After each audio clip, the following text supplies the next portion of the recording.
Hello बच्चों, good afternoon. तो आज लेक्चर नंबर 3 लेकर आए हैं आपका प्रैक्टिस बैच का लेक्चर नंबर 3 है, जिसमें आपका जो है ऑब्जेक्टिव भी बताया जाएगा सॉलिड स्टेट का। तो आपका जो चल रहा था लेसन वो क्या आपका सॉलिड स्टेट है ना, और अभी जो बताया जाएगा ऑब्जेक्टिव भी बताएंगे। और थोड़ा कल से जो है, कल रात से ही मतलब थोड़ा तबीयत ठीक नहीं है, तो कल आपका जो है लेक्चर नंबर 6 का वीडियो नहीं डाल पाए थे, आज उसको डाले हैं।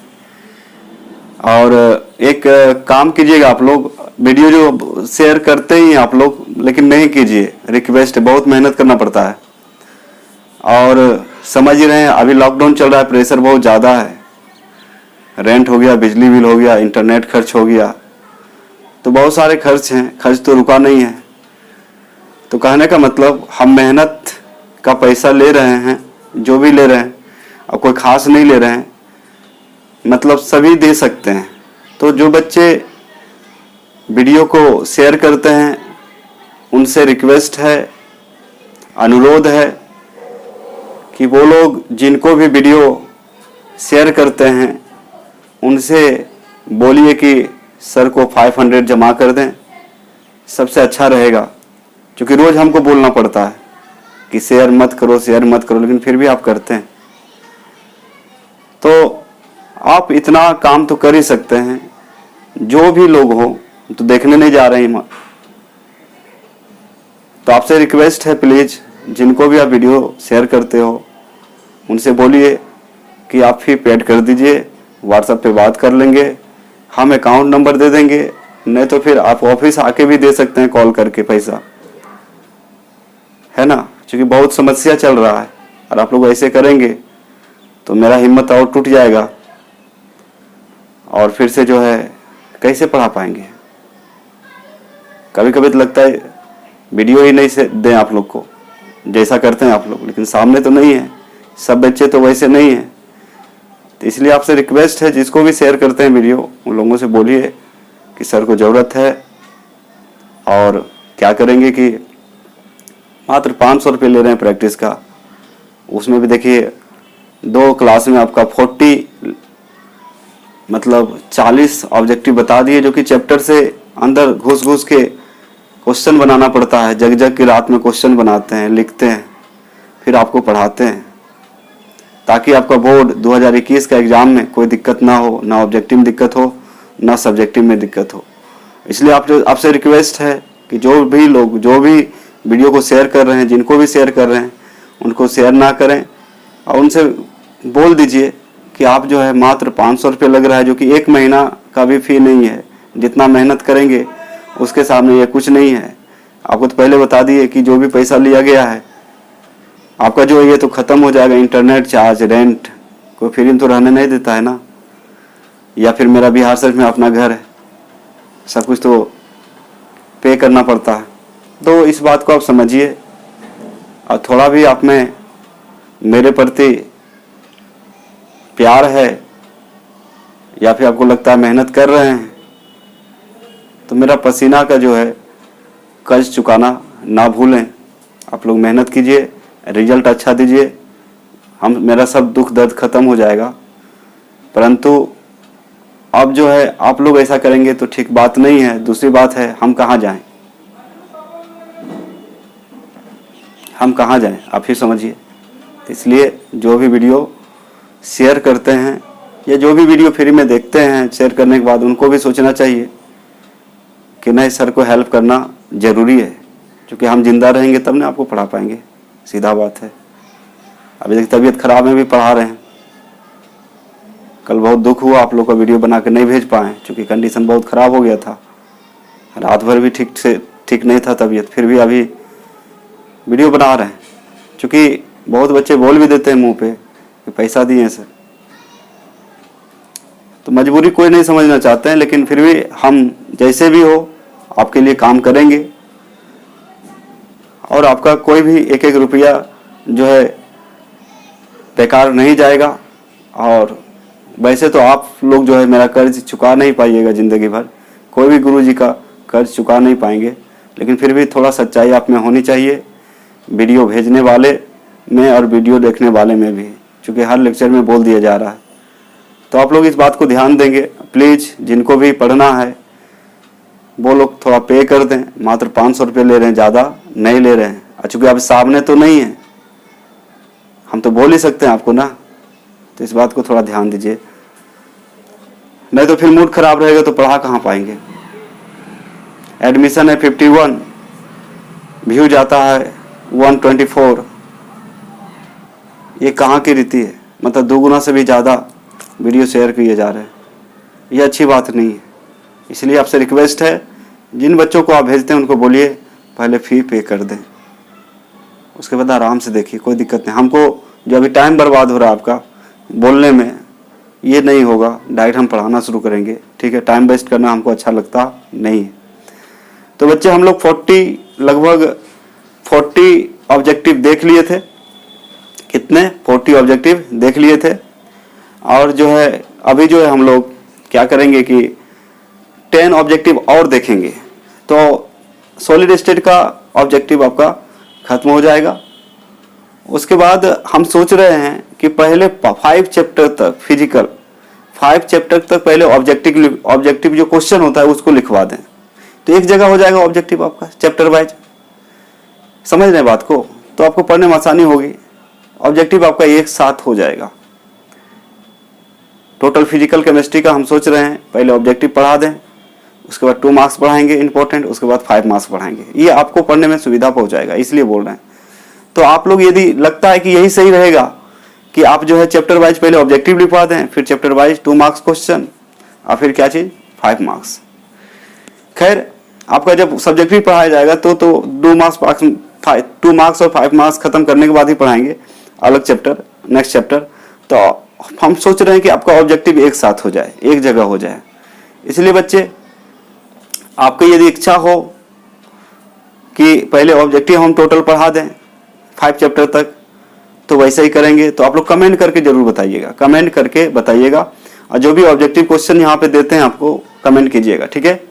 तो ठीक है बच्चे, टाइम बहुत कम है, तो चलिए हम लोग मेहनत करते हैं और उम्मीद करते हैं बहुत अच्छा मार्क्स आपका आएगा। और लास्ट में ये भी करेंगे थोड़ा सा कि जो फर्स्ट ईयर के क्वेश्चन पूछे जाते हैं ऑब्जेक्टिव, वो भी आपको लिखवा देंगे। टेंशन लेने की ज़रूरत नहीं। हर हाल में हमें रिजल्ट चाहिए। क्या चाहिए? रिजल्ट चाहिए। और रिजल्ट के लिए जितना मेहनत करना पड़े हम करेंगे। आप लोग सिर्फ मेरे साथ चलने के लिए रेडी रहिए, क्योंकि आपका फ्यूचर अच्छा हो, आपका रिजल्ट अच्छा हो, तो आपका मनोबल बढ़ा रहेगा आगे की पढ़ाई करने के लिए कि नहीं 12th में इतना स्कोर हुआ तो चलिए ये तैयारी करते हैं, वो करते हैं। नाम भी होगा, घर वाले भी खुश होंगे कि पैसा खर्च किए हैं, मेरा बेटा अच्छा किया है। क्योंकि माता पिता का जो खुशी होता है बेटा बेटी के अच्छे कर्मों से होता है, अच्छा नाम करने से वो खुश होते हैं, है ना? तो जिस दिन आप रिजल्ट अच्छा देंगे उस दिन आपके माता पिता आपके लिए जितना भी पसीना बहा है, जितना भी मेहनत किए हैं, सब दुख दूर हो जाएगा। इसलिए धोखा नहीं दीजिए। धोखा देने का मतलब अपने आप को धोखा देना, अपने परिवार को, अपने पेरेंट्स, अपने माता पिता को धोखा देना। तो चलिए बच्चे हम लोग शुरू करते हैं। अभी ऑब्जेक्टिव 10 क्वेश्चन आज पढ़ाएंगे। क्योंकि स्थिति अच्छा नहीं है, खड़ा होने के भी ताकत नहीं मिल रहा है, लेकिन फिर भी पढ़ा देते हैं ताकि अधूरा ना रहे। तो चलिए हम लोग शुरू करते हैं और उम्मीद करते हैं जल्दी हम ठीक होंगे और फिर हम लोग बहुत ही ऊर्जा के साथ पढ़ेंगे, कोई दिक्कत नहीं है। तो आपसे जो बोले थोड़ा ध्यान में रखिएगा, है ना? जो वीडियो शेयर करते हैं उनको, जिनको भी शेयर करते हैं उनको बोलिए कि देखिए जो एजुकेशन होता है, शिक्षा जो होती है, गुरु दक्षिणा के बिना पूर्ण नहीं होता है। आपको पता होगा महाभारत यदि देखे होंगे, उसमें एकलव्य ने ज्वाइन नहीं किया था। वो सिर्फ क्या करते थे, द्रोणाचार्य जो सिखाते थे पांडवों और कौरवों को विद्या, वो छुप छुप के सिर्फ देखते थे, छुप छुप के देखते थे और सीखते थे। लेकिन छुप छुप के ही सीख गए, उसके सामने कभी नहीं आए। लेकिन जब पकड़े गए तो उनको भी गुरु दक्षिणा देना पड़ा था। अब वो गुरु दक्षिणा जो कि बॉडी का एक अंग काटना पड़ा था, अंगूठा काट के गुरु दक्षिणा को पूरा किया था। तो बात को समझिए, गुरु और आपका विद्यार्थी या छात्र के बीच जो रिलेशन होता है बहुत ही सबसे ऊपर रिलेशन होता है, सबसे ऊपर रिलेशन होता है। इसलिए आप जो है इस बात को ध्यान देंगे, शेयर करने के पहले सोचेंगे, और यदि जिनको भी शेयर करते हैं उनसे आपको बात होती ही होगी तो आप उनसे बोलिए प्लीज़ कि 500 कितना आएगा जाएगा, लेकिन इस स्थिति में हेल्प हो जाएगा तो खुशी की बात है, और पूरे ऊर्जा के साथ आपको पढ़ा पाएंगे। नहीं तो बहुत ख़राब लगता है कि जो बच्चे पैसे दिए हैं वो तो ठीक है देख रहे हैं, लेकिन जो नहीं दिए हैं फ्री में लाभ उठा रहे हैं और आप लोग हेल्प कर रहे हैं उठाने में, ये गलत चीज़ है। इसलिए छोटी छोटी गलती से एक बड़ा गलती कर बैठते हैं आप लाइफ में। इसी वजह से सक्सेस नहीं हो पाते हैं हम लोग, क्योंकि छोटी छोटी बातों पर ध्यान नहीं देते हैं। हमको लगता है कि सब तो नहीं है सामने, देख नहीं रहे हैं, कौन शेयर किया नहीं किया क्या पता, लेकिन आप खुद देख रहे हैं ना, गवाह कौन है? आप हैं। आप शेयर कर रहे हैं तो आपको तो पता है ना कि हम गलत कर रहे हैं। ऐसा नहीं होना चाहिए, इस बात को ध्यान देंगे।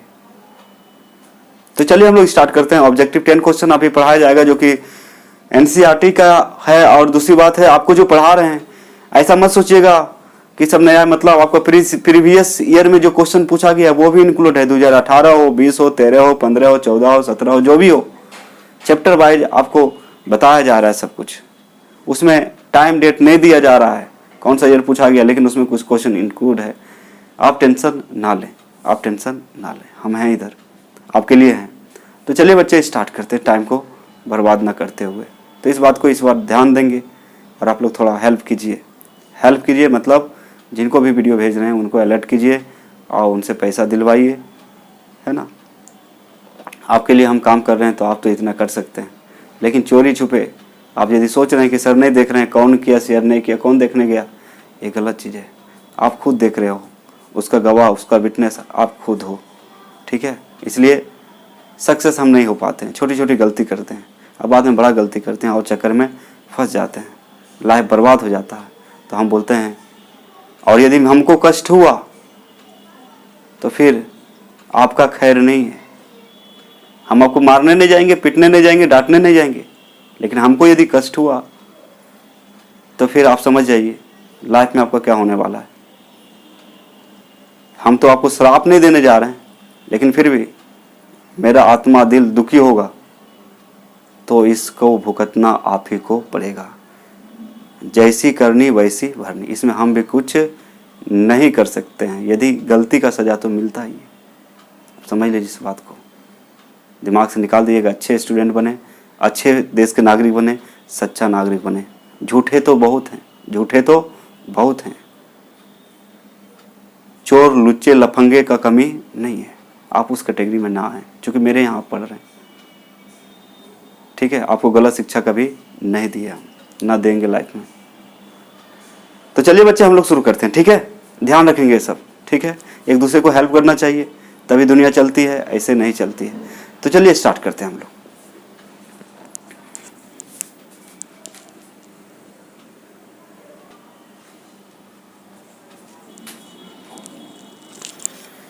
चलिए देखिए, तो यहाँ पे टोटल हम लोग क्या किए, सोलिडेशन में 50 ऑब्जेक्टिव हम लोग कर लिए, क्योंकि आपको 16 चैप्टर और उधर आपका फर्स्ट ईयर सेकेंड ईयर दोनों मिला के 30 चैप्टर होता है। 2 बुक्स है आपका फर्स्ट ईयर में, 2 बुक है आपका सेकेंड ईयर में, सब मिला कितना होता है, 30 बुक होता है। क्या बोलता है, 4 बुक्स होते हैं और 30 चैप्टर्स हैं। 4 बुक्स एंड 30 चैप्टर्स है। उसमें से मात्र कितने क्वेश्चन पूछे जाएंगे, 42। अब 42 में आंसर कितना का देना है, 35। और यदि आप एक चैप्टर में 50 क्वेश्चन कर रहे हैं, वो चैप्टर पर डिपेंड करेगा, कुछ बड़े चैप्टर हैं कुछ छोटे हैं, तो फिर क्वेश्चन कहाँ से पूछेगा, आप ही सोचिए, क्वेश्चन कहाँ से आएगा, पूछो जो भी क्वेश्चन। और दूसरी बात, आपको जो पढ़ाया जा रहा है एनसीईआरटी के किताब से डायरेक्ट निकाल के क्वेश्चन पढ़ाया जा रहा है। एनसीईआरटी बुक के डायरेक्ट किताब बुक जो होता है उसके अंदर घुस के क्वेश्चन निकाला जा रहा है। मतलब पूछो जहां से पूछना है, बिंदास। इसलिए हम टेंशन नहीं लेते हैं। हम टेंशन क्यों नहीं लेते, क्योंकि पूरा पढ़ाते हैं। तो इस तरह से देखिए बच्चे, आपको टेंशन लेना बोर्ड में नहीं है। आप देखिए सबसे पहले क्या करेंगे, कमेंट करेंगे। जो आंसर आपसे बन रहा है कमेंट करेंगे। इससे आपको फायदा क्या होगा, अंदर से मनोबल बढ़ेगा। यदि आप सही सही आंसर दे रहे हैं, जैसे आप पहले कमेंट कर देंगे, उसके बाद हम आंसर यहाँ बताएंगे। तो देखिए क्वेश्चन कमेंट कर दिया और लिखना भी है, तो फिर क्या होगा, इससे फायदा क्या होगा, इससे फायदा ये होगा कि आपका कॉन्फिडेंस लेवल बढ़ेगा। नहीं, हम इतना सही बता दिए, हमारे 10 क्वेश्चन में कोई 10 बता देता है तो कॉन्फिडेंस लेवल हाई। खाली घमंड नहीं होना चाहिए, कॉन्फिडेंस लेवल हाई हो जाएगा आपका। नहीं, हम कर सकते हैं, इतना नंबर ला सकते हैं, खुद डिसाइड कर सकते हैं। क्योंकि ऑब्जेक्टिव में आपको दिक्कत नहीं है, ऑब्जेक्टिव में पूरा का पूरा मार्क दिया जाएगा, पूरा का पूरा नंबर दिया जाएगा। यदि आप सही बनाए तो पूरा दिया जाएगा। सब्जेक्टिव में बोल सकते हैं, वो डिपेंड करता है जो चेक कर रहा है कॉपी, कि चेक करने वाले कैसे हैं, उस पर डिपेंड करता है, आप पे डिपेंड नहीं करता है। आप जितना हो सके मेहनत करके उसमें लिखिएगा, लेकिन नंबर आपके ऊपर नहीं है, आप पे डिपेंड नहीं करता है, डिपेंड करता है जो चेक कर रहा है। लेकिन ये कंप्यूटराइज चेक होता है। ऑब्जेक्टिव पोर्शन जो है आपका कंप्यूटराइज चेक होता है, इसमें गलती करने का संभावना नहीं है। मतलब जितना सही करोगे उतना नंबर्स आपको दिया जाएगा। मतलब 35 में 35 नंबर्स भी ला सकते हैं यदि चैप्टर वाइज हम लोग ऑब्जेक्टिव कर लेते हैं तो 35 मार्क्स। समझ सकते हैं कितना बड़ा अंक है। और बोर्ड में एक एक नंबर से फर्स्ट सेकंड हो जाता है, सब फेल हो जाता है। तो इस बात को सोचिए, इसलिए मन से पढ़ें। तो आप क्या करें, कमेंट करेंगे कि जैसे 1 नंबर क्वेश्चन है उसका बी सी कुछ भी होगा, 2 नंबर का क्वेश्चन जो भी होगा। तो चलिए देखिए क्या लिखा हुआ है, विच of the following is diamagnetic ion. अब पारामैग्नेटिक और डायामैग्नेटिक आपको बताए थे कि जिसमें अनपेयर्ड इलेक्ट्रॉन होगा उसको क्या बोलेंगे, जिसमें अनपेयर्ड इलेक्ट्रॉन होगा उसको हम लोग बोलते हैं पारामैग्नेटिक। और जिसमें अनपेयर्ड इलेक्ट्रॉन नहीं होगा, अनपेयर्ड का मतलब बिना जोड़ी वाला नहीं होगा, तो उसको क्या बोलते हैं, डायामैग्नेटिक। तो पूछ रहा है इनमें से किसका डायामैग्नेटिक है। तो ये क्लास में करवाए थे, आप पढ़े होंगे पारा और डाया। कौन सा आयन जो है डायामैग्नेटिक है, मतलब प्रतिचुंबकीय आयन है। निम्नलिखित में कौन प्रतिचुंबकीय आयन है। तो आप इसका भी निकालिएगा अनपेयर्ड रहेगा, इसका भी निकालिएगा अनपेयर्ड रहेगा, इसका भी निकालिएगा अनपेयर्ड, लेकिन इसमें अनपेयर्ड इलेक्ट्रॉन नहीं आएगा। जैसे कि कॉन्फ़िगरेशन यदि आपको आता है तो Zn है ना, और क्या कर लिखते हैं आर्गन। 4s2 से तो इलेक्ट्रॉन चला गया और 3d10 होता है इसका कॉन्फ़िगरेशन। ठीक है, इसका कॉन्फ़िगरेशन जो होता है Zn का Ar आर्गन 4s2 3d10। मान लीजिए इससे दो इलेक्ट्रॉन निकल गया, इससे कितना इलेक्ट्रॉन निकल गया, 2 इलेक्ट्रॉन निकल गया। 2 इलेक्ट्रॉन निकल गया मतलब यहाँ पे बचेगा कितना 3d, 4s से इलेक्ट्रॉन जाएगा 3d10 बचेगा। और d में कितने इलेक्ट्रॉन्स होते हैं, 10 और 10 है। इसका मतलब यहाँ पे जो इलेक्ट्रॉन्स होंगे सब पेयर होगा, 1 2 3 4। देखिए पहले एक एक इलेक्ट्रॉन भरते हैं, ऐसे करके पढ़ा चुके हैं आप लोग, फर्स्ट ईयर में पढ़े होंगे। और उसके बाद ऐसे भरते हैं, समझिए। तो अनपेयर्ड इलेक्ट्रॉन को UE लिखते हैं, बराबर कितना हो जाएगा 0। तो जिसका अनपेयर्ड इलेक्ट्रॉन 0 होता है उसको क्या बोलते हैं, डायामैग्नेटिक। तो क्या हो जाएगा, D हो जाएगा। तो फर्स्ट ईयर से इसको पढ़ते आ रहे हैं, तो आंसर क्या हो जाएगा आपका, D। तो बहुत अच्छे अच्छे क्वेश्चन है यहाँ पे, और ये सारे क्वेश्चन आपका पूछे जा चुके हैं, और या फिर जो नहीं पूछा है वो पूछ सकता है। ठीक है, क्योंकि ये क्वेश्चन बहुत बार आ चुका है, कौन पारा है कौन डाया है। तो याद रखिएगा बच्चे, यहाँ पे मतलब 21 से लेके 29 तक सबका सब क्या होता है, पारा होता है। क्या होता है, पारा। डाया कौन हो जाएगा, जिंक, चाहे आयन के फॉर्म में रहे या ऐसे रहे। फिर बोला how many atoms in face centre unit से, फलक केंद्रित एकक कोष्ठिका में कितने परमाणु होते हैं। तो आपको प्रूव किया गया था कि कॉर्नर पोजीशन पे तो आपका कितना पार्ट होता है, 1/8 भाग होता है। मतलब एक एटम होता है आपका कॉर्नर पोजीशन पे मिला के, सब मिला के।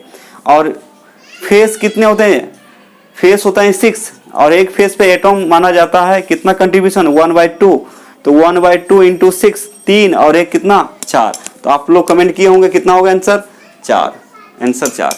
3 नंबर देखिए, the coordination number of BCC is, BCC का समन्वय संख्या है कितना होगा बच्चे, BCC में समन्वय संख्या कितना होता है, कोऑर्डिनेशन नंबर।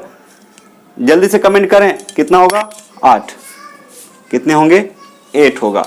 और यदि फेस सेंटर रहेगा तो उसमें 12 होता है। फेस सेंटर कितना होता है, 12 होता है।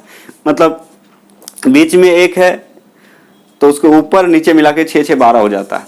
इसको याद रखना, इसको याद कर लें।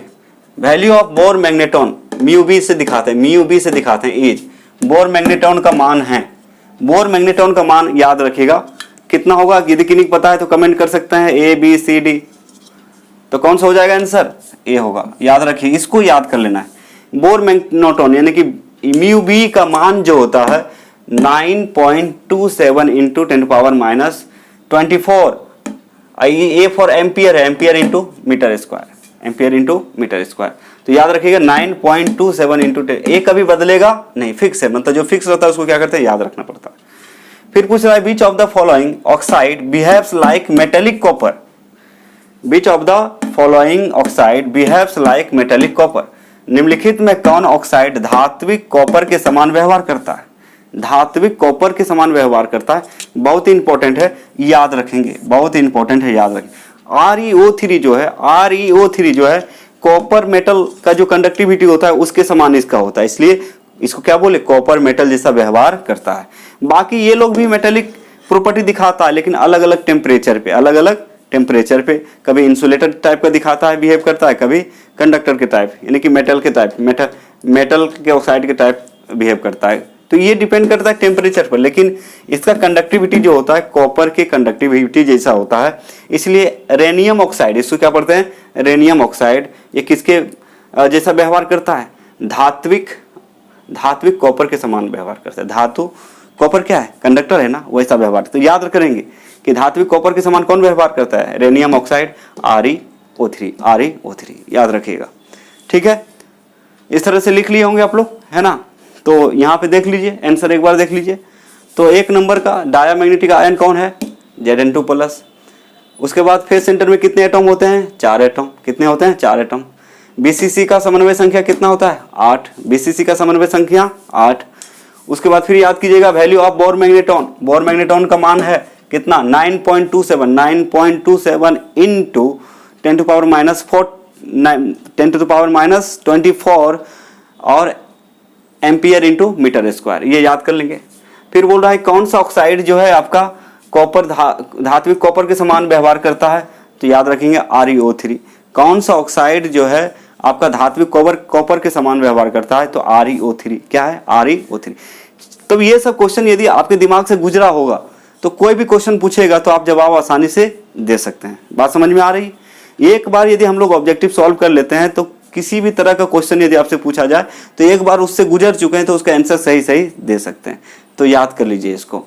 ठीक है, नेक्स्ट देखते हैं, नेक्स्ट देखते हैं। जल्दी जल्दी आप लोग लिखते जाइए मेरे साथ।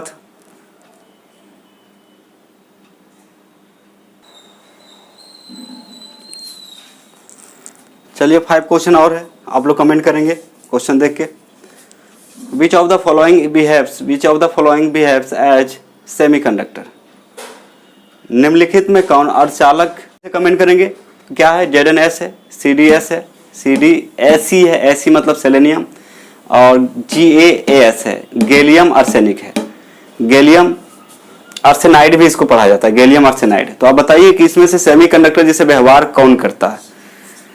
पूरा डाइट आपका NCERT किताब से है क्वेश्चन। ठीक है, तो आप बोल सकते हैं गैलियम आर्सेनाइड GaAs।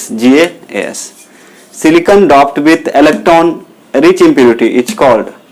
सिलिकॉन को इलेक्ट्रॉन धनी अशुद्धियों के साथ मिला जाता है, कहते हैं।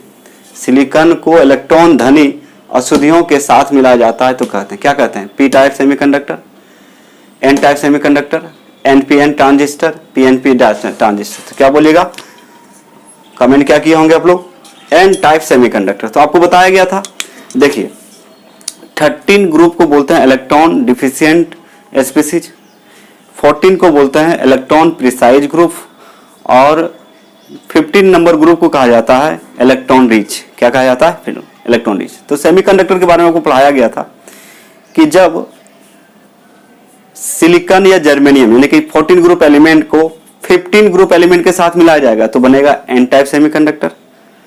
तो N टाइप कब बनेगा, जब इलेक्ट्रॉन रिच इलेक्ट्रॉन, चूंकि 15 ग्रुप एलिमेंट को 15 वर्ग के तत्व को इलेक्ट्रॉन धनी कहा जाता है, उसके साथ जब 14 ग्रुप का एलिमेंट मिलेगा, 14 ग्रुप का कौन है, सिलिकॉन जर्मेनियम है, तो क्या बनेगा आपका, तो बनेगा आपका N टाइप सेमीकंडक्टर। और 14 को जब 13 के साथ मिलाइएगा, इलेक्ट्रॉन डिफिशिएंट के साथ मिलाइएगा, तो बनेगा P टाइप सेमीकंडक्टर। आपको पढ़ाया गया था, आपको याद होगा। तो क्या बोलिएगा, N टाइप सेमीकंडक्टर। आगे बोल रहा है कि विच of the following is electron rich species, which of the following is electron rich species, निम्नलिखित में कौन इलेक्ट्रॉन धनी स्पीसीज है? तो अभी बताए कौन सा होगा, कमेंट कीजिए फटाफट। 13 group element, 14 group element, 15 group element, 16 group element, तो क्या बोलिएगा 15 group element. C, how many types of non stoichiometric defect, non stoichiometric दोष कितने प्रकार के होते हैं? पढ़ चुके हैं, टू कमेंट करेंगे, 2 types, 3 types, 4 types, none, none मतलब इनमें से कोई नहीं। 2 प्रकार के होते हैं, कौन कौन होता है? एक होता है आपका metal access defect, metal deficiency defect, धातु अधिक्य दोष, धातु न्यूनता दोष, धातु न्यूनता दोष, तो 2 प्रकार के होते हैं। विच of the following shows metal access defect, निम्नलिखित में कौन धातु अधिक्य दोष को प्रदर्शित करता है? NaCl, KCl, NaBr, NaI, Na2CO3, CaCO3, none. तो याद रखिएगा, दिए कमेंट दीजिए, कमेंट कीजिए अगर आप लोग, तो कौन होगा आंसर? क्या ए नंबर, कौन होगा? ए। NaCl और KCl जैसे हम लोग जब पढ़े थे आपका F सेंटर, फार्बन जेंटर सेंटर, वहां पे जैसे कि क्या होता है NaCl में थोड़ा सा क्या मिला देते हैं, Na मिला देते हैं, उसको हीट करते हैं तो इसका कलर कैसा हो जाता है? पीला हो जाता है। क्या हो जाता है? पीला। जैसे लिथियम क्लोराइड है और उसमें लिथियम मिला के गर्म करेंगे तो पिंक हो जाता है। तो उसी तरह याद रखिएगा NaCl और KCl, NaCl और KCl क्या शो करता है? धातु अधिक्य दोष, जिसको हम लोग बोलते हैं मेटल एक्सेस डिफेक्ट। क्या शो करता है? मेटल। तो इस तरह से बच्चे देखिए 50 क्वेश्चन हम लोगों ने कंप्लीट किया एक चैप्टर में, जो कि काफी है, जो भी क्या है बोर्ड के लिए काफी है। और मेरा विचार है कि आपको जो है पहले 5 चैप्टर तक ऑब्जेक्टिव लिखवा दे चैप्टर वाइज। यदि आप सहमत हैं तो कमेंट करेंगे जल्दी से कि हाँ ठीक है, कोई दिक्कत नहीं है। तो 5 चैप्टर तक क्या करेंगे, सबसे पहले ऑब्जेक्टिव लिखवा देंगे, इसके बाद सॉल्यूशन शुरू करेंगे और इसका ऑब्जेक्टिव लिखवा देंगे, फिर इलेक्ट्रोकेमिस्ट्री का ऑब्जेक्टिव लिखवा देंगे, फिर आपका सरफेस केमिस्ट्री का ऑब्जेक्टिव कंप्लीट करने के बाद फिर सीरियल वाइज सॉलिड स्टेट का 2 मार्क्स 5 मार्क्स, फिर सॉल्यूशन का 2 मार्क्स 5 मार्क्स आपको इंपॉर्टेंट बता दिया जाएगा। तो इस तरह से रिवाइज हो जाएगा आपको। और ऑब्जेक्टिव सबसे ज्यादा इंपॉर्टेंट रखता है, क्योंकि आपको 35 मार्क 50% ऑब्जेक्टिव बिना कुछ किए आप ला सकते हैं। बिना कुछ किए मतलब आपको सिर्फ क्या करना है, बबल्स को घेरना है, रंगना है, कलर करना है, इतना आप अपना सकते हैं, आधा नंबर उठा सकते हैं। तो ऑब्जेक्टिव तो इंपॉर्टेंट है। तो चैप्टर वाइज यदि आपको ऑब्जेक्टिव नहीं पता रहेगा या फिर पढ़ा हुआ नहीं रहेगा तो फिर आपसे सॉल्व नहीं होगा। तो ठीक है बच्चे, आज शेयर वीडियो को नहीं करेंगे, और जो पढ़ना चाहते हैं बच्चे उनसे बोलिए कि एडमिशन ले लें, उसके बाद आराम से पढ़ सकते हैं। ये चोरी छुपे पढ़ना ठीक बात नहीं है, कोई फायदा होने वाला नहीं है, ऐसे बेकार हो जाएगा, इसलिए ऐसा मत कीजिएगा। तो चलिए बच्चे, आज के लेक्चर यहीं समाप्त करते हैं और सब लोगों को बहुत बहुत धन्यवाद।